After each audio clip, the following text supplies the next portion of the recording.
इस वीडियो में हम डिस्कस करेंगे एलआर सर्किट से रिलेटेड 5 न्यूमेरिकल एग्जाम्पल्स। पहला एग्जाम्पल है, उसमें हमें करंट की वैल्यू 2 डिफरेंट टाइम पर निकालनी है।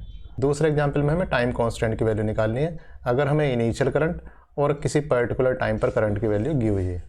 तीसरे एग्जाम्पल में 2 कॉम्बिनेशन दिए हुए हैं एल और आर के, उन कॉम्बिनेशन से बेटर कॉम्बिनेशन हमें फाइंड आउट करना है पर्टिकुलर केस के लिए। चौथे एग्जाम्पल में जो एल आर सर्किट है उसमें अगर आर की वैल्यू इंक्रीज कर दें तो टॉ यानी कि टाइम कांस्टेंट चेंज हो जाएगा। तो कितना चेंज होगा उससे हमें फाइंड करनी है एल और आर की वैल्यूज़ को। फिफ्थ एग्जाम्पल में जो करंट का इंक्रीज डिक्रीज है वो दिया हुआ है और वहाँ उससे हमें क्या निकालनी है, स्टोर्ड एनर्जी निकालनी है। तो चलिए 1 बाय 1 पाँचों एग्जाम्पल को सोल्व करते हैं। इन एग्जाम्पल्स को सोल्व करने से आपका जो थ्योरी वाला पार्ट होगा वो और भी स्ट्रेंथन होगा, मजबूत होगा। चलिए 1 बाय 1 सारे एग्जाम्पल लेते हैं। फर्स्ट एग्जाम्पल है, a coil of resistance 25 ohm and inductance 10 henry is connected with 100 volts. Find the value of current after 0.4 second and 0.8 second. तो इस एग्जाम्पल में एक एलआर सर्किट है जिसे बैटरी से कनेक्ट किया है। तो बैटरी से कनेक्ट करने के बाद करंट इंक्रीज होगी। तो करंट के इंक्रीज होने की इक्वेशन क्या है, growth of current in LR circuit. तो जो इक्वेशन है वो दूसरी वीडियो में ड्राइव की हुई है।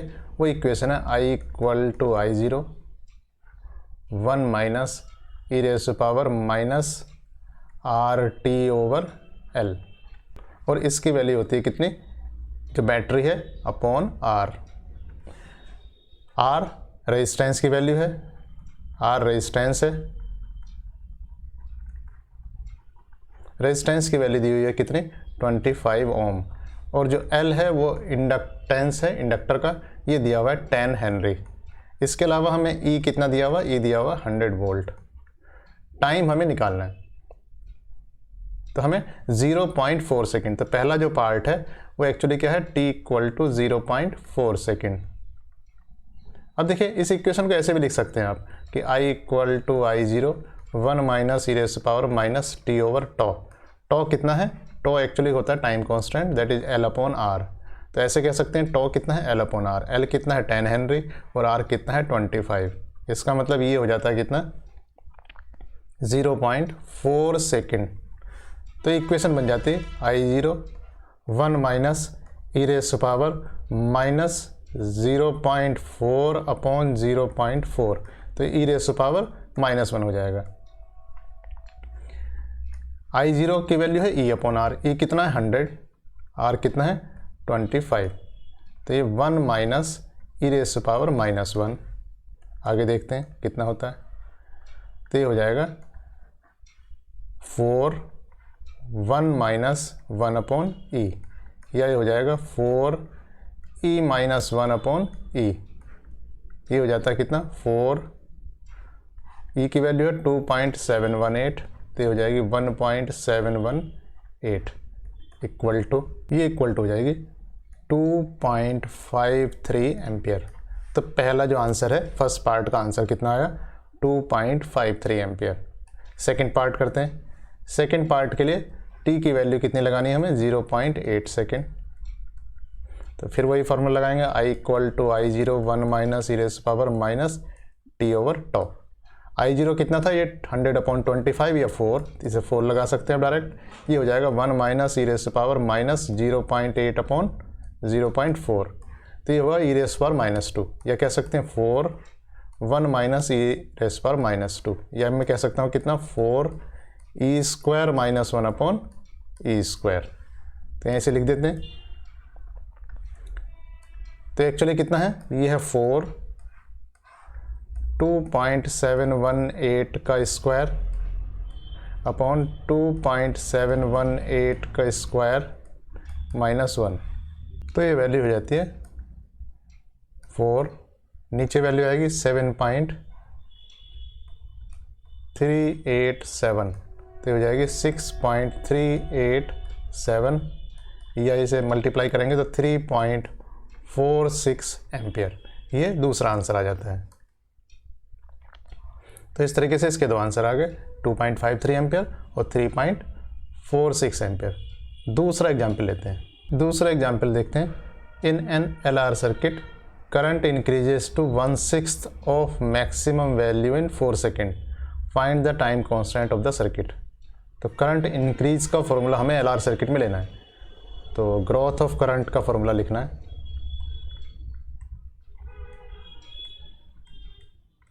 तो ग्रोथ ऑफ करंट कितना है, ये होता है I equal to I0 1 minus e raise to power minus t over टॉ।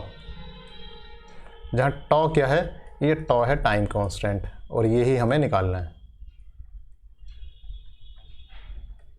दूसरा क्या दिया हुआ है, करंट जो मैक्सिमम वैल्यू कितनी है, ये मैक्सिमम वैल्यू है इसमें I0, और करंट वैल्यू ये प्रेजेंट वैल्यू कितनी है, वो है I। इसका मतलब हमें क्या गिवन है, हमें गिवन है कि I करंट इंक्रीज होकर कितना हो गया, I0/6 हो गया है। तो यहाँ इस वैल्यू को रख देंगे। इसका मतलब हुआ, यहाँ रख देते हैं I0/6 equal to I0 1 minus e raise to power minus t over tau. तो अगर मैं इसे I0 यहाँ कैंसिल कर देता हूँ तो ये हो जाता है कितना, 1/6 equal to 1 minus e raise to power minus t over tau. या कह सकता हूँ e raise to power minus t over tau equal to 1 minus 1/6 equal to 5/6। या कह सकता हूँ इसे 1 कर दें, इधर भी 1 होगा तो ये पावर प्लस हो जाएगी, तो इसे कह सकते हैं e raise to power t over tau equal to 6/5। अब क्या करना होगा, इधर एक्सपोनेंशियल है तो इसका मतलब हमें इसका लॉग लेना होगा। तो जब हम लॉग लेंगे तो लॉग कैसा आएगा, ई बेस वाला लॉग आएगा। तो इसे हम कह सकते हैं t/टॉ equal to log e base का 6/5। तो तो यहाँ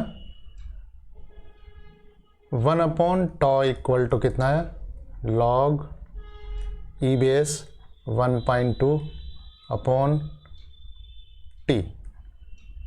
तो ये कितना जाता है, टॉ इक्वल टू कितना आता है, टी अपॉन लॉग को बदल लेंगे 2.3026 लॉग 10 बेस में 1.2 टी कितना दिया हुआ। तो यहाँ क्वेश्चन में देखते हैं कि टी की वैल्यू कितनी दी हुई है। तो यहाँ टाइम की वैल्यू दी हुई है, टाइम है एक्चुअली आपका 4 सेकेंड, तो वहाँ टी इक्वल टू 4 लगा देंगे नीचे। तो टी इक्वल टू 4 लगा देते हैं उसमें। टी इक्वल टू 4 लगाने से कितना जाता है, ये आ जाता है टॉ इक्वल टू 4/2.3026 लॉग 10 1.2। तो जब एग्जाम में क्वेश्चन आएगा तो लॉग की वैल्यू दी होगी, लॉग 2 लॉग 3, ये इनकी वैल्यू दी होगी, वहाँ से निकाल सकते हैं। फिलहाल हम इसे कैलकुलेटर से कैलकुलेट कर सकते हैं। करेंगे तो टॉ की वैल्यू जाएगी 22.0 सेकेंड। तो time constant of the circuit कितना आता है, 22.0 सेकेंड। नेक्स्ट न्यूमेरिकल एग्जाम्पल लेते हैं। If L equal to 2 milli henry, R equal to 1000 ohm, and दूसरा कॉम्बिनेशन है L equal to 2 milli henry, R equal to 100 ohm, which one will be better suited for increase and decrease of current. तो current के increase और decrease depend करता है time constant पर।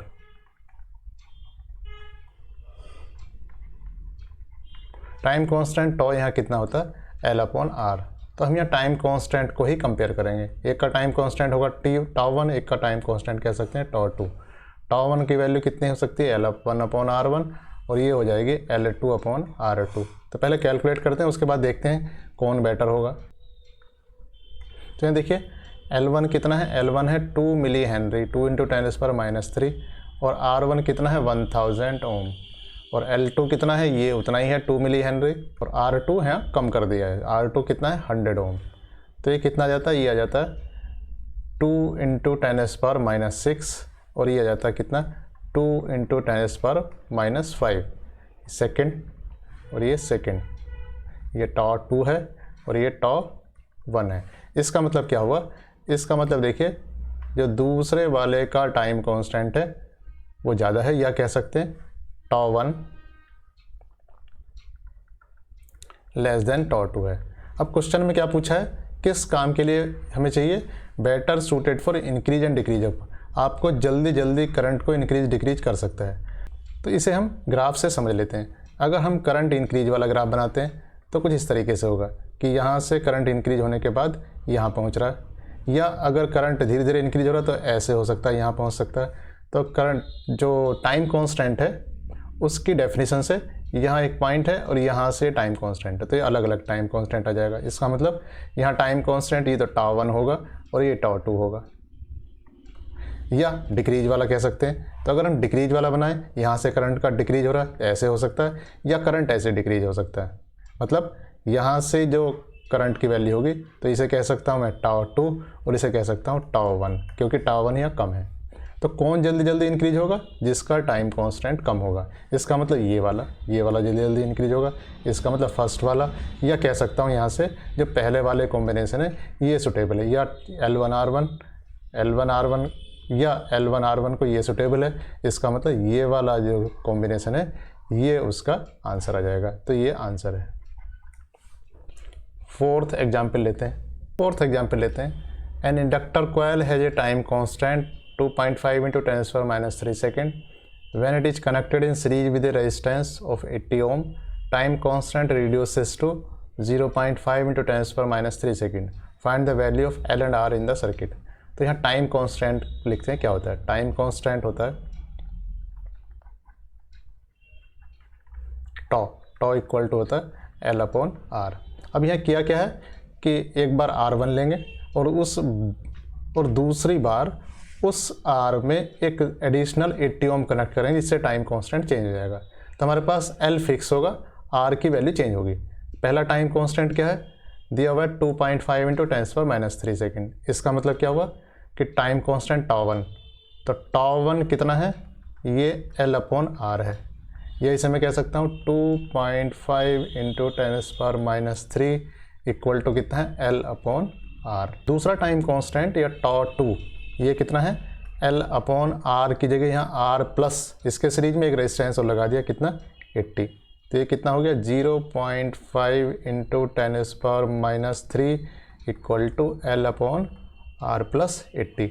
अब मुझे क्या करना है? इसमें L और R की वैल्यू निकालनी है। दो अननोन है, दो इक्वेशन है, तो वैल्यू निकल सकती है। तो एक बार एलिमिनेट करते हैं। तो अगर मैं डिवाइड कर दूंगा तो L एलिमिनेट हो जाएगा। तो इसका मतलब सबसे पहले क्या करते हैं, इसे हम डिवाइड कर लेते हैं। तो इसे डिवाइड कर देते हैं।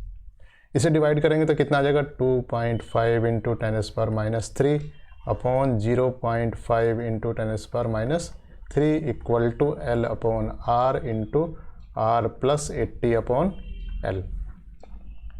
तो देखिए ये इससे डिवाइड करेंगे तो ये पावर कट जाएगी पूरी की पूरी, डेसिमल हट जाएगा, तो ये 5 टाइम्स हो गया। इसका मतलब 5 इक्वल टू कितना हुआ? L से L यहाँ कट गया, तो यह R प्लस 80 अपॉन R। इसे कह सकते हैं कितना? 1 प्लस 80 अपॉन R। तो 80 अपॉन R कितना है? 80 अपॉन R आ गया 5 - 1 इक्वल टू 4। तो R इक्वल टू कितना आता है? तो R इक्वल टू आ जाएगा, तो R इक्वल टू आया कितना? 80 अपॉन 4 इक्वल टू 20 ओम। अब किसी एक में वैल्यू रख देंगे। किस में रख दें? इसमें किसी में रख देते हैं। तो यहाँ वैल्यू कितनी दी हुई है? ये दी हुई है value L/R equal to 2.5 into 10⁻³ तो L की वैल्यू निकल जाएगी कितनी? 2.5 into 10⁻³ इंटू 20। तो L की वैल्यू जाती है कितनी? 50 into 10⁻³, या कह सकते हैं L की वैल्यू है 50 milli henry. Fifth numerical example लेते हैं जो कि लास्ट वन है। फिफ्थ न्यूमेरिकल एग्जाम्पल और इस वीडियो का लास्ट एग्जाम्पल लेते हैं। एक coil has resistance 0.01 ohm and inductance 0.5 milli henry. It is connected with 12 volt battery. How much time it takes to increase the value of current to 90% of maximum value after switching on. Find the stored energy in the magnetic field at this time. तो क्या क्या given है लिख लेते हैं। Given है resistance कितना है? 0.01 ओम। इसके अलावा L की वैल्यू दी हुई है कितनी? 0.5 into 10⁻³ हेनरी। इसके अलावा E की वैल्यू दी हुई है कितनी? 12 वोल्ट। और करंट इंक्रीज हो रही है, और करंट कितनी पहुंच रही है? 90% इंक्रीज होनी है। टाइम की वैल्यू निकालनी है। इसका मतलब I की वैल्यू कितनी दी हुई है? 0.9 ऑफ द मैक्सिमम वैल्यू, यानी कि 0.9 I0। और इस केस में टाइम की वैल्यू हमें कैलकुलेट करनी है या निकालनी है। तो चलिए आगे देखते हैं। ग्रोथ का फॉर्मूला लिखते हैं इसमें। Growth of current I equal to I0 1 minus e raise to power minus t over tau. Tau actually कितना है, टॉ है L अपॉन R। तो यहाँ इसे अलग से कैलकुलेट कर देते हैं। L कितना है 0.5 इंटू 10⁻³ अपॉन 0.01। तो ये हो गया 0.5 इंटू 10⁻³ इंटू कितना 10⁻²। तो ये हो जाता है कितना 0.05 सेकेंड। इसके अलावा I0 है मैक्सिमम वैल्यू ऑफ करंट, ये होती E अपॉन R। E कितना है, E है 12 वोल्ट और R की वैल्यू दी हुई है कितनी 0.01। इसका मतलब ये कितना हुआ 1200 या 1200 एम्पियर। अब I की वैल्यू लिख देते हैं कितनी 0.9 I0 इक्वल टू I0, ये हुआ 1 minus e raise to power minus t. T कितना है निकालना है और टॉ कितना है 0.05।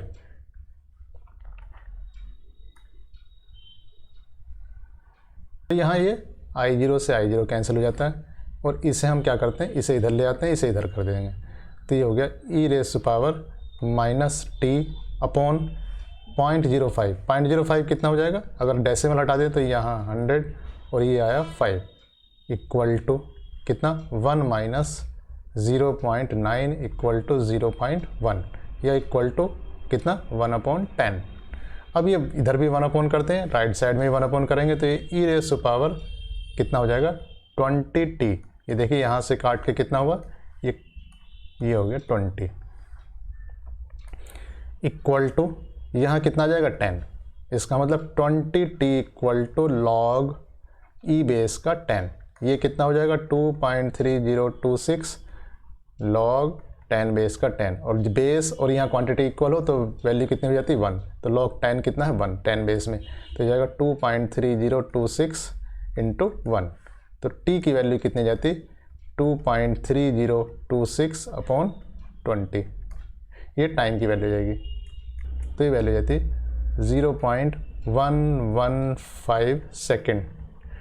अब दूसरा पार्ट क्या है, हमें इस टाइम पर एनर्जी निकालनी है।